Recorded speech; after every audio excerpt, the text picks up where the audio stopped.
Sostieni la tua radio con il tuo contributo volontario. Radio Libertà. La tua radio. Diamo voce alla nostra gente.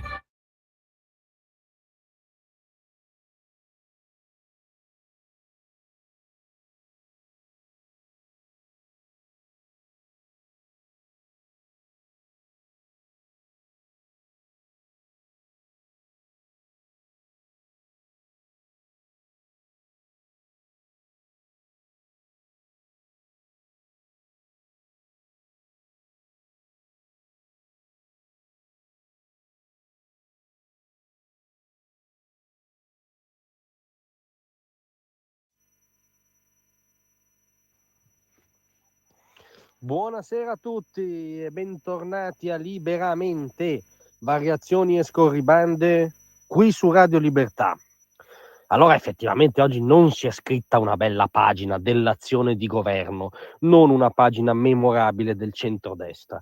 Ovviamente le opposizioni esagerano, Schlein è involontariamente comica quando dice sono allo sbando, perché quindi i governi a cui il PD partecipava spesso senza aver ottenuto il consenso maggioritario degli italiani ci hanno abituato a contrasti, ferite, litigi molto più profondi. Però quello che è accaduto in Commissione Bilancio al Senato, e cioè il fatto che Forza Italia abbia votato con le opposizioni su la proposta della Lega di tagliare, neanche di abolire, come qualunque liberale cristallino non avrebbe problemi a sostenere, ma tagliare e ridurre il canone Rai, Forza Italia ha appunto votato con le opposizioni, è finita 12-10 per le opposizioni più Forza Italia.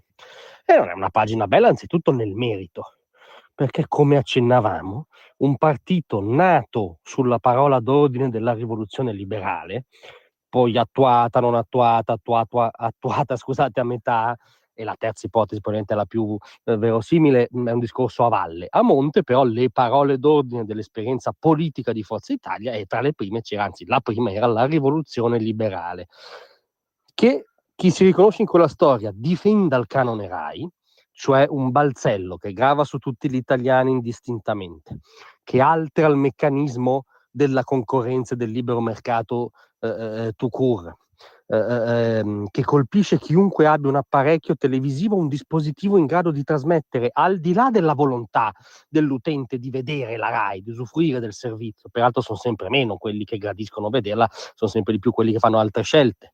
Una tassa peraltro che contraddice il dogma della progressività, perché è indistinta per tutti, no? E invece la progressività vale sempre, ma non sul canone Rai. Insomma, un liberale compus sui avrebbe milioni di motivi per votare per una sua riduzione, se non abolizione.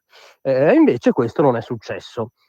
Allora non vorremmo, qui ci interessano poco le dietrologie, per cui in realtà fa comodo a Mediaset, realtà non esattamente lontana dagli assetti politici di Forza Italia, il canone, perché sennò la Rai andrebbe più sul mercato della pubblicità, il tetto pubblicitario, dietrologie per addetti ai lavori. Il punto è che non c'era un motivo per votare contro. Il punto politico è che non vorremmo che Antonio Tajani e il suo partito, ovviamente inavvertitamente, giocassero il ruolo degli utili idioti. E non è un insulto, non è turpiloquio, è uno schema che c'è nella storia della sinistra. L'espressione ha origine proprio leniniana, neanche leninista, cioè rimanda all'esperienza di Lenin, ed è stata una costante della sinistra del Novecento e anche di inizio millennio, cioè trovare sempre qualcuno che nel campo altrui, involontariamente, in buona fede, per calcoli errati, miopie, inconsapevolezze, giochi la tua partita, cioè sia il tuo utile idiota. L'utile idiota è sempre, per tradizione, un utile idiota del campo avverso, appunto utile alla sinistra. Ora, Tajani è troppo esperto, Forza Italia ha un'esperienza politica troppo consolidata perché sia così. Però questo voto contro il canone Rai qualche sospetto ce lo fa venire. Allora diciamo, per favore, in assenza di qualunque barlume di opposizione credibile, non facciamo un favore a questi signori coltivando utili idioti nel nostro campo. Grazie a tutti, a domattina.